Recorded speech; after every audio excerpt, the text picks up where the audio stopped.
जिनकी समस्त बाह्य वृत्तियां क्षीण हो चुकी हैं, ऐसे स्फटिक मणि की भांति निर्मल चित्त का ज्ञाता ज्ञान और ज्ञेय में स्थिर एवं तदाकार को जाना ही संप्रज्ञात समाधि है। संप्रज्ञात समाधि के 4 चरण हैं।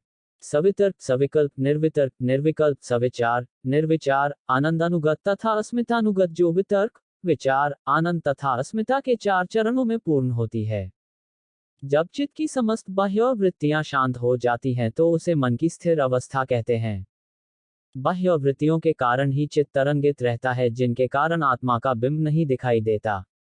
ये तरंगे ही उस पर जमी हुई धूली है, जो साफ हो जाती है तो चित्त स्फटिक मणि की भांति निर्मल हो जाता है।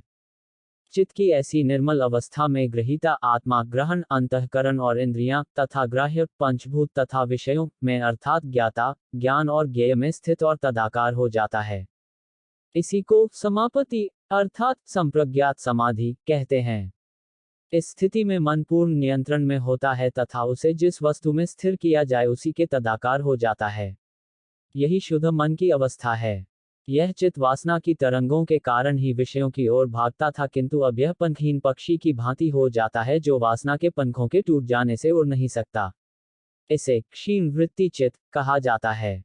यही इसका सच्चा स्वभाव है। वृत्तियां तो अविद्या के कारण थीं। अब यह केवल दृष्टा मात्र रह जाता है। तटस्थ होकर सब देखता रहता है। जहां शब्द, अर्थ और ज्ञान अभिन्न ज्ञात हो, वह सवितर्क समाधि है। सवितर्क समाधि में मन और इंद्रियों द्वारा स्थूल तथा सूक्ष्म विषय ग्रहण करने में आते हैं। जब किसी स्थूल विषयों का ध्यान किया जाता है तो उससे होने वाले अनुभव में उसके नाम, रूप तथा ज्ञान के विकल्पों का मिश्रण रहता है। तीनों की एक ही साथ चित्त में प्रतीति होती है।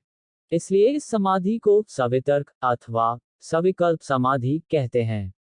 इसमें मन तदाकार तो हो जाता है, किंतु उसमें शब्द, अर्थ और ज्ञान का विकल्प बना रहता है, अर्थात तीनों एक साथ ध्यान में आते हैं।